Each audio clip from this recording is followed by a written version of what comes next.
তো বস, আজকের এই ভিডিওতে আমরা আপকামিং তিনটে ট্রেলার নিয়ে কথা বলবো। তো চলো আজকের ভিডিও শুরু করা যাক। প্রথমে কথা বলবো আমরা 120 বাহাদুর এই ছবিটার ট্রেলার নিয়ে, যেটা আজকে কিছুক্ষণ আগে ড্রপ করা হয়েছে। এর আগে দুটো টিজার, সেটাও ভীষণ ইমপ্রেসিভ ছিল।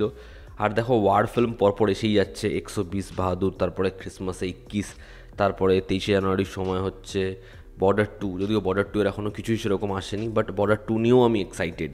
তবে 21-এর ট্রেলারটা প্রমিসিং ছিল, এবং আজকে 120 বাহাদুর ট্রেলার, সেই ট্রেলারটাও বেশ বেশ ভালো। এবং যেহেতু মনোলগটায় অমিতাভ বচ্চনের গলা রয়েছে, তো সেটার ইম্প্যাক্টই আলাদা। যেরকম টিজারটা ছিল, একদম টিজার নাম্বার 1, সেটা আলাদাই ইমপ্রেশন তৈরি করতে পেরেছিল, এবং ওখানে যে ওয়ান টেকটা।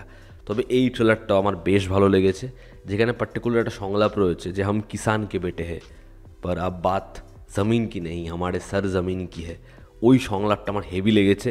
যেরকমভাবে প্রথমেই এই ট্রেলারটা শুরু হয় যে চীনারা এদেরকে বন্ধু ভাবা হয়েছিল, বাট এরা অ্যাট্যাক করেছে। সেখানে শুধুমাত্র পাহাড়ায় রয়েছে 120 জন সেনা। তারা কীভাবে এই লড়াইটা চালাবে, যেখানে ওরকম ঠান্ডা এদের কাছে উপযুক্ত জ্যাকেট পর্যন্ত নেই, এবং সেটা দেওয়া সম্ভবও হচ্ছে না। তা সত্ত্বেও তারা লড়াই চালাচ্ছে। এবং যেরকমভাবে ব্লাস্টের সিকোয়েন্স, রাতের দৃশ্যগুলো দেখাচ্ছে, আমার তো এই লাক্সার কথা মনে পড়ছে। ভীষণ ভীষণ ভালো look and feel, action, choreography, যেরকম পারফরমেন্স। ওই গুলি লেগে রয়েছে, তারপরেও তারা লড়াই চালাচ্ছে। সেই প্রত্যেকটা দৃশ্য ভীষণ ভীষণ ভালো। একটা পাওয়ারফুল পারফরমেন্স পাবো।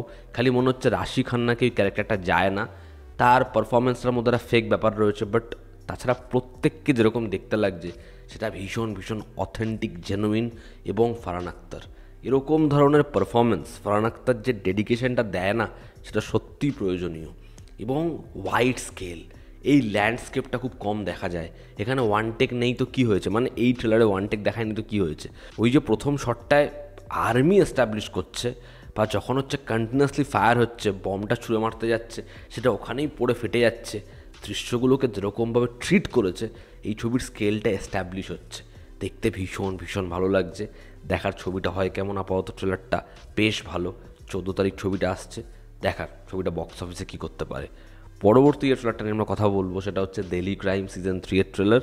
দিল্লি ক্রাইম নেটফ্লিক্সে স্ট্রিম হবে 13 তারিখ থেকে। এবার ভাবো, 13 তারিখ দিল্লি ক্রাইম, 21 তারিখ ফ্যামিলি ম্যান, এবং 26 তারিখ স্ট্রেঞ্জার থিংস।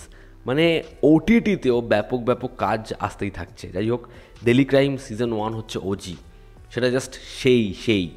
এবার দিল্লি ক্রাইম সিজন 3, সেটা যেরকমভাবে শুরু হচ্ছে, আমি ভেবেছিলাম সিজন 2 এর মতো ট্র্যাকেই যাচ্ছে, বাট হুমা কুরেশি যে লেভেলে পারফরমেন্স দিয়েছে, সেটা বেশ বেশ ভালো। ওই যে লাডো রানি ওরকমভাবে বলছে, এবং ওর ফুল ফেসটা দেখাচ্ছে না, একটা এভিল স্মাইল আছে, সেটা ভীষণ ভীষণ ভালো। আর যেরকম কাস্টিং, শেফালি শাহ, রাজেশ থাইলাং, রাশিকা দুগ্গল, হুমা কুরেশি, প্রত্যেকে নিজের জায়গায় ব্যাপক। অনেকগুলো মেয়ে, যে মেয়েগুলো নিখোঁজ হয়েছে, কেউ নিজের বিয়ের মণ্ডপ থেকে, কেউ নিজের অল্প বয়সে কাউকে কোথা থেকে উদ্ধার করে তাদেরকে বেঁচে দেওয়া হয়েছে। এবার একটা বড় ট্রাক জুড়ে কিছু মেয়ে উদ্ধার করা হচ্ছে, এবং এই কিডন্যাপিং কেস আলটিমেটলি কোথায় যাচ্ছে, এই যে দিদি, মানে হচ্ছে হুমা কুরেশির যে ক্যারেক্টার, তার মোটিভ কী? সে বলছে পুলিশ নিজের কাজ করবে, আমরা নিজের কাজ করব, ইনভেস্টিগেশন চলছে, এবং আলটিমেটলি সেটা কোথায় পৌঁছাবে। ট্রেলারটা গ্রিপিং, এনার্জেটিক, দেখতে ভালো লাগছে। পারফরমেন্স আপাতত এটুকুই প্রমিস করছে, এখানে জোরদার টক্কর হবে। সেফ আলি শাহ এবং তার টিম, তারা যেরকমভাবে এই মিশনটা এক্সিকিউট করছে, দেখার ছবিটা হয় কেমন। আপাতত এখানে যেরকমভাবে লোকেশন শিফট করছে, বা যেরকম এই জোনটা দেখানোর চেষ্টা করছে, ইনভেস্টিগেশন যেরকমভাবে দেখাচ্ছে, বোঝা যাচ্ছে আবারও ডিটেলিং, রিসার্চ সেটা প্রপারলি হয়েছে। দেখার শোটা হয় কেমন। ট্রেলারটা আমার বেশ ভালো লেগেছে। আশা করব এই কাজটাও বেশ বেশ ভালো হবে। এরপর আমরা কথা বলবো কান্থা এই ছবিটা নিয়ে, যেটা ট্রেলারও ড্রপ করা হয়েছে গতকালকে। দুলকার সালমানের আপকামিং ছবি, 14 তারিখ আসছে।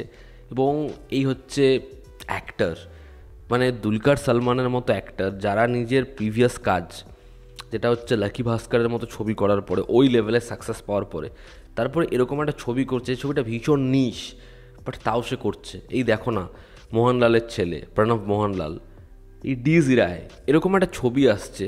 কে জানতো সেই ছবিটা এরকম একটা সাবজেক্টের সঙ্গে ডিল করবে, ছবিটা বক্স অফিসে হিট হয়ে যাবে, ছবিটা লোকে এই পরিমাণে দেখবে, এইভাবে অ্যাপ্রিসিয়েট করবে। তো এদের যে নিজের অডিয়েন্সের প্রতি ট্রাস্ট এবং এরকম ধরনের স্ক্রিপ্ট বাছা, এতে কিন্তু সত্যি দম লাগে। তারা কিন্তু অডিয়েন্সকে, নিজের ফ্যান্সদেরকে একই রকম মাল মশলা দিয়ে ট্রিট করবো এটা ভাবে না। আমি এই ট্রেলারটা দেখলাম এবং আমার মনে হচ্ছে আমি জুবলির মতো কোনো কাজ দেখতে চলেছি, হয়তো একটু বেশি মাসি, বাট এই কাজটাও কিন্তু অনেক বড় বড় স্টাররা করতে চাইবে না, তাদের প্রাইম ফেজে না থেকেও করতে চাইবে না, সেখানে দুলকার তো নিজের প্রাইমে রয়েছে। তো এখানে একজন ডিরেক্টরের সাথে একজন অ্যাক্টরের স্টারডামের ক্ল্যাশ হচ্ছে, যেখানে মিডিয়া কি বলছে, সেখানে পলিটিশিয়ানরা কি বলছে, পুলিশ কি বলছে, এবং একজন অ্যাক্ট্রেস যে পড়ে যাচ্ছে দ্বন্দ্বে কাকে সে বাজবে। এবং একদম শেষ ভাগে ট্রেলারটা যখন পৌঁছায়, যেখানেও বলে ক্লোজ, আমার ক্লোজ নাও, সংলাপটা বলবে, ট্রেলারটা কাট করা হয়েছে ব্যাপক। যেরকমভাবে দুলকারের ক্যারেক্টারের অরা, তার ক্রেজ বা একদম অ্যাসপেক্ট রেশিও চেঞ্জ হয়ে ব্ল্যাক অ্যান্ড হোয়াইটে ভাগ্যশ্রী এবং সে নিজেদের মধ্যে সংলাপ দিচ্ছে, দৃশ্যগুলো দেখলে না গুরুদত্তের ছবির কথা মনে পড়ে। যেরকমভাবে তারা সেগুলো ট্রিট করেছে, এত রিয়েলিস্টিক, এত জেনুইন, ব্যাকগ্রাউন্ড স্কোর যেরকমভাবে গেছে, যে ক্যারেক্টার সে আলো আধারির মাঝখান থেকে হেঁটে যাচ্ছে, ঠিক উল্টো দিক থেকে আরেকটা ক্যারেক্টার, যেরকমভাবে দুটো ক্যারেক্টারের আসা যাওয়া প্লেস করেছে, ভীষণ ভীষণ ভালো। ক্লাবটা প্যাচ করেছে যে তোর মতো কাউকে ফিনিশ করতে আমার কতক্ষণ সময় লাগবে, ফলে আমি কোনো ধুলোবলই নই, আমি মাউন্টেন। ওই যে সংলাপটা যে টাইমে আসে এবং যখন ক্লোজের চুলটা ঠিক করে, বেস্ট বস। তো এই ট্রেলারটাও আমার বেশ ভালো লেগেছে, দেখার ছবিটা হয় কেমন, ছবিটা কি সাকসেসফুল ছবি হয় দেখার। তো এই ছিল আমার ওপিনিয়ন এই আপকামিং 3টে কাজের ট্রেলার নিয়ে। তোমরা যারা দেখেছো তোমাদের কেমন লেগেছে জানিও, জনতা আমাদের পাশে আছে। আবার দেখা হচ্ছে, টেক কেয়ার।